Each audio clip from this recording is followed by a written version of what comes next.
আসসালামু আলাইকুম। মিমিস কিচেনে আপনাদেরকে আরও একবার স্বাগত জানাই। আশা করছি সবাই ভালো আছেন। সিজনটাতে সবার বাসায় পাকা আম থাকে। সেই পাকা আম দিয়েই তৈরি করে দেখাবো ম্যাঙ্গো কুলফি। ছোট বড় সবারই খুব ভালো লাগবে। কোনো রকম ঝামেলা ছাড়া খুব সহজেই এই ম্যাঙ্গো মালাই কুলফিটা বাসায় তৈরি করে নিতে পারবেন। চলুন তাহলে রেসিপিটা দেখে নিই। এখানে একটা বড় সাইজের আম নিয়ে নিয়েছি। এখন আমি আমের বোটাটাকে কেটে নেব।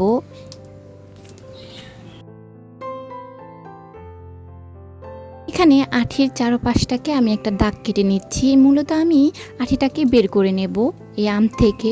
একটু ধৈর্য সহকারে সময় নিয়ে অল্প অল্প করে আর কি কেটে কেটে আঠিটাকে উঠিয়ে নিতে হবে।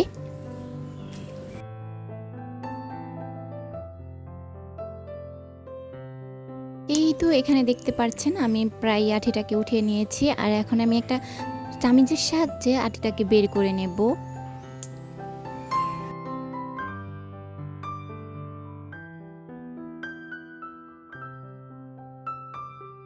বের করা হয়ে গেছে। আমি এখন এগুলোকে এক সাইডে রেখে দেব।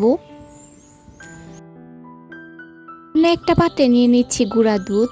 আর এখানে আমি 2 টেবিল চামচ উঁচু উঁচু করে গুঁড়া দুধ নিয়ে নেব। আপনারা চাইলে গুঁড়া দুধের পরিবর্তে লিকুইড দুধও ব্যবহার করতে পারেন। স্বাদটাকে বাড়ানোর জন্য দিয়ে দিচ্ছি 1 চা চামচ কাস্টার্ড পাউডার। চিনি দিয়ে দিচ্ছি 1 চা চামচ উঁচু উঁচু করে। দিয়ে দিচ্ছি হাফ কাপ পানি। এখন এই মিশ্রণটাকে ভালো করে চামিচের সাহায্যে আমি সবকিছু একসাথে মিশিয়ে নেব।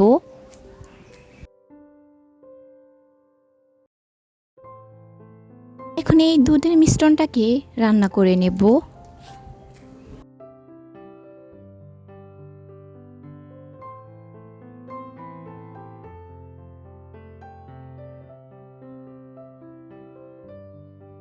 এখন এই দুধের মিশ্রণটাকে সময় নিয়ে রান্না করে নেব।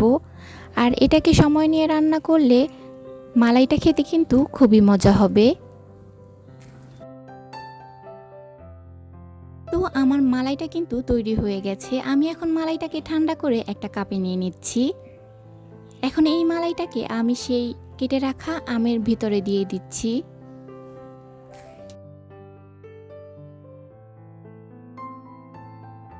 আমি এখানে এখন আমের সেই বোটাটা দিয়ে আমটাকে এখন 12 ঘন্টার জন্য ডিপ ফ্রিজে রেখে দেব। তো আবার ফিরে আসলাম 12 ঘন্টা পর। আমার আইসক্রিমটা কিন্তু জমে গেছে। এর সাহায্যে আমি আমের উপরের চোকলাগুলো কেটে নিচ্ছি।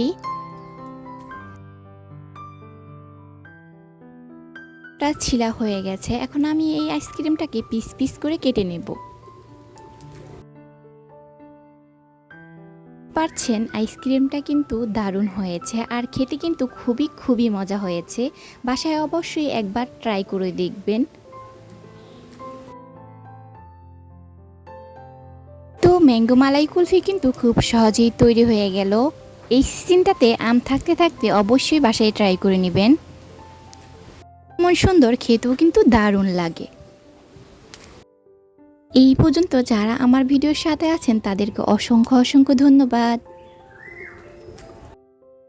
মিমিস কিচেন মানেই সহজ রেসিপি, তাই চ্যানেলটাকে সাবস্ক্রাইব করে চ্যানেলের সাথেই থাকবেন। আল্লাহ হাফেজ।